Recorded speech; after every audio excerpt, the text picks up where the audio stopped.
me something, it might just take the pain away.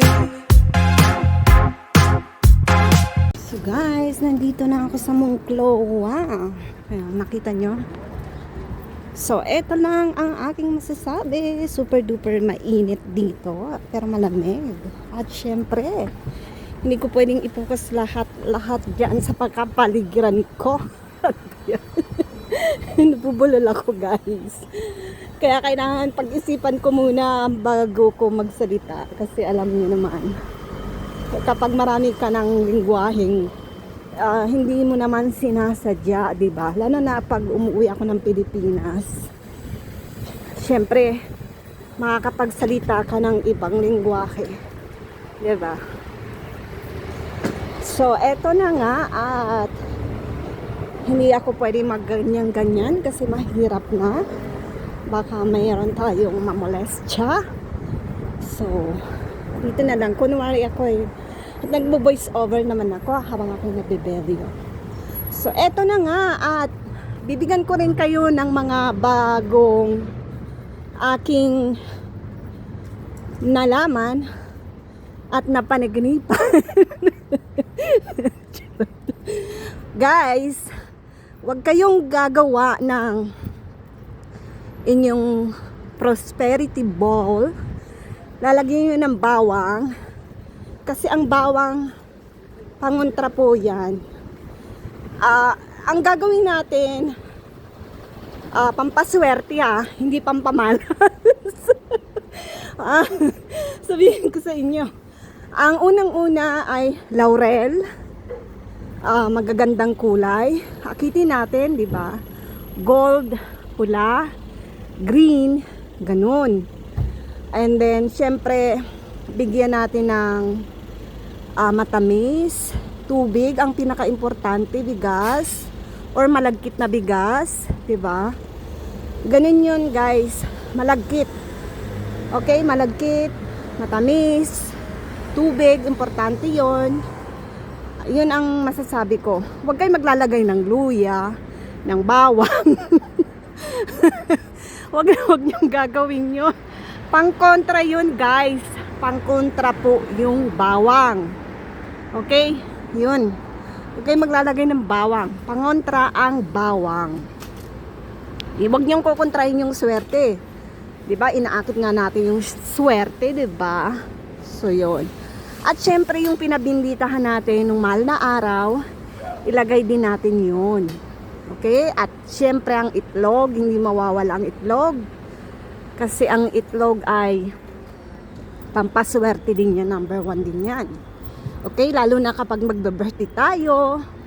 Ako ngayon guys, kasi sa Israel, di ba? Ano din nila yon sa Israel na yung mga itlog, lalo na kapag may birthday, kapag binyag, mga okasyon, gaano din sila ng itlog. So, kutsilyo, kapag diba tayo, pag may baby tayo, para maging matalino, para maging ano yung buhay ng anak natin, nilalagyan natin ng kutsilyo, diba? Huwag niyong lalagyan na diretso sa katawan ng anak nyo. Siyempre, babalutin nyo yun para maprotektahan yung anak nyo, or sa ilalim ng unan, sa baba ng kuna, ganun, diba? Diba tayo may mga pamahiin para maging matalino daw yung anak. Sa bago pumasok sa school, pakakainin natin ng mga letras, and then kutsilyo pag bagong panganak, di ba? Kapag nasa bahay na, nasa kuna na, tutulog, di ba? Ganun ang ginagawa natin. So, yun, ganun yun, guys. Kaya, ang nandito na ako sa parada ng autobus. Ganon. Okay? Mga paniniwala. Wala naman masama kung susundin natin. Wala naman masama kung bibigyan natin ng kahulugan na maganda. Hindi naman yung mga bad na mga ano. Okay? At syempre, monedas. Maglalagay tayo ng monedas, guys. Pera. Diba? Maingay yung mga barya-barya. So, yun. Lagyan natin yun. Then, syempre importante ay ngayong 2025 spiritual. So, yun ang masasabi ko sa inyo para maprotektahan din ang ating tahanan, yung pinabindisyonan nga natin nung mahal na araw, kung ano pa man yan.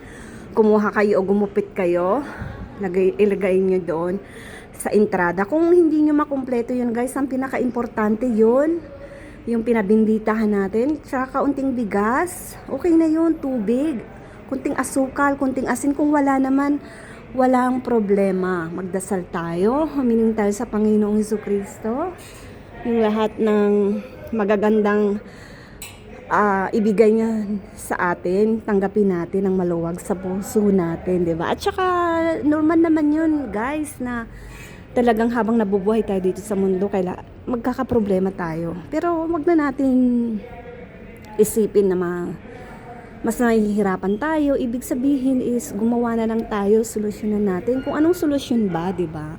Wag na magsisihan, wag na mag-ano. 'Yun ang pinakamaganda para meron tayong katahimikan, 'di ba? 'Yun naman ang pwede ko masabi sa inyo ngayon.